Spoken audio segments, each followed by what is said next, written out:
অবশ্যই বাংলাদেশ সিদ্ধান্ত নেবে যে বাংলাদেশ ভারতের সাথে কেমন সম্পর্ক চায়, একইভাবে ভারতকে সিদ্ধান্ত নিতে হবে যে বাংলাদেশের সাথে তারা কেমন সম্পর্ক চায়। এটা দুই পক্ষেরই বিষয় এবং এটাতে এই বলাতে দোষের কিছু নেই।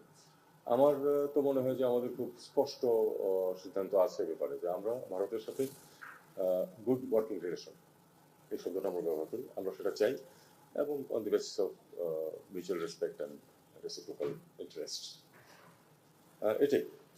এবং এ ব্যাপারে আমাদের কোনো স্পষ্টতা নেই। ভারত কেমন সম্পর্ক চায় সেটা তো তারা সিদ্ধান্ত নেবে।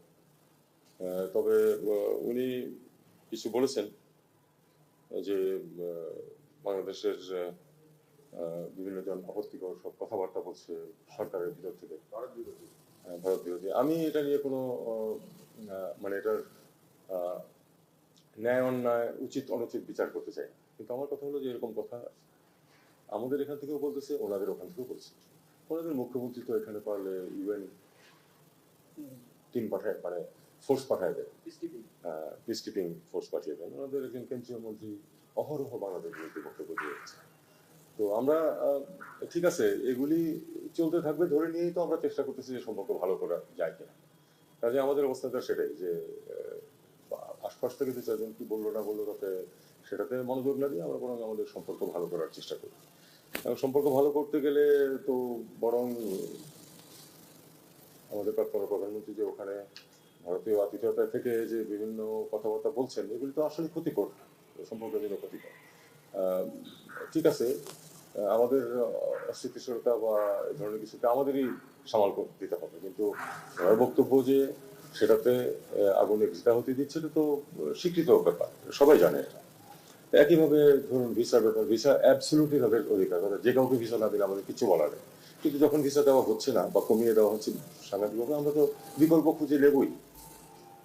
এগুলি হচ্ছে স্বাভাবিকতা। আমরা চাই যে ভালো সম্পর্ক চাই, কিন্তু যদি কোনো সমস্যা কোনো কারণে থাকে আমাদের সাথে বিকল্প দেখতেই হবে। সংখ্যালঘু সম্বন্ধে উনি আবার বলেছেন, তবে সংখ্যালঘুর বিষয়টা হচ্ছে যে এই অভিযোগগুলি প্রধানত ভারতীয় মিডিয়ার যে বিকৃত একটা তথ্য প্রবাহ সৃষ্টি করেছে তার ভিত্তিতে এগুলি বিভিন্নখানে বিভিন্ন জন বলে বেড়াচ্ছে। তার থেকে বড় কথা হলো যে সংখ্যালঘু, বাংলাদেশের সংখ্যালঘু তো ভারতের বিষয় হতে পারে না। বাংলাদেশের সংখ্যালঘু বাংলাদেশের বিষয়, যেমন ভারতের সংখ্যালঘু কিরকম ট্রিটমেন্ট করা হচ্ছে এটা ভারতের বিষয়। কাজে এটা আমি মনে করি যে এ ব্যাপারে ওই যে নন ইন্টারফিয়ারেন্স পলিসি আমাদের যেতে হবে। আমাদের সংখ্যালঘুদের বিষয়টা আমরা দেখছি, তারা বাংলাদেশের নাগরিক। আমার যতটুকু অধিকার আছে তাদের প্রত্যেকের ঠিক ততটুকু অধিকার আছে এই দেশের উপরে, এবং সেটাই সরকার সবসময় ইমপ্লিমেন্ট করার চেষ্টা করবে। দয়া করে আমার ভিডিওটি লাইক ও শেয়ার করুন এবং চ্যানেলটি সাবস্ক্রাইব করে আমার সঙ্গেই থাকুন। ধন্যবাদ।